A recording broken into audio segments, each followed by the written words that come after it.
the whole idea of health care is coming to a head when Congress comes back after the August recess. They're going to be coming back in different and unified ways. And we saw that today with this caucus of caucuses from the House. We spoke with Lynn Woolsey, and I'm reiterating it only because it seems like something that needs to be talked about. In that it's the very first time I can remember at all Democrats standing up to Democrats and Democrats standing up to Republicans. This is what we expected when we had a Democratic Congress, and it hasn't happened enough. And Cenk bemoans it constantly, much more so. I'm usually when he and I speak about this, I'm more a defender of the Democrats. But he's very right, Cenk, that they haven't been tough enough. This is a toughening. This is the progressives who are elected, and it's 20% of the entire House of Representatives, more than 20%, because there are other coalitions that are part of this as well, who are saying, finally, listen, if we're going to do healthcare, it's going to have a public option. If it doesn't have a public option, there's going to be no compromise. This is Democrats saying that. We've compromised here. We've watched the Senate compromise. We've watched these six moderate Democrats sort of take over in the Senate. We've got to find the middle of the road. We've got to find the middle of the road. And Howard Dean made a great point. If you're going to find the middle of the road and you're going to compromise and you're going to give concessions to these Republicans who, no matter what, are not going to vote for the bill anyway, why bother? Why bother giving something up to someone who's not going to support your bill anyway? That's the whole idea of partisanship and bipartisanship.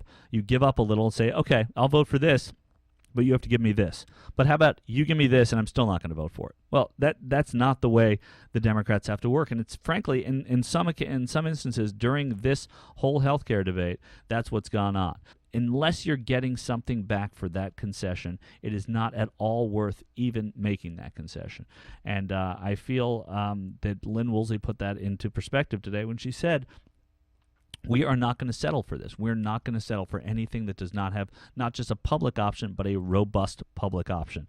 And, I disagree a little bit with the way the Democrats are doing it because they still have not clearly defined what that means. You have to really be wonkish and really be interested to take that next leap to look at it. You don't have to be interested or willing to take that next leap to listen or try to understand better when it's being spun to you as a death panel that's going to decide whether they're going to pull the plug on Granny. That seems like it's self-explanatory. They have to make healthcare more self-explanatory. It is not yet self-explanatory. And I feel like these town hall meetings have allowed Democrats to see how angry the right is, but it's also, I think, marginalized those people on the right, the Yahoo-ish sentiment that's being put out there by these very angry and belligerent people, and kids. I mean, young people who are certainly being fed lines, but are coming to these things angry and not even clearly not angry about things that are even part of the healthcare bill. The onus is upon our president. The president has to find a way to talk about this in a clear and concise way that gets people to understand it. It feels, and this is just me, but it feels like he's sitting back waiting for other people to do the work, waiting for other people to respond what he's doing. It's a White House, as Robert Gibbs said, hey, listen, we're open to hearing anyhow. The president's open to hearing all the options, to everybody's opinions. We want a health plan that's going to work, whether it's a cooperative, whether it's a public option, et cetera, et cetera.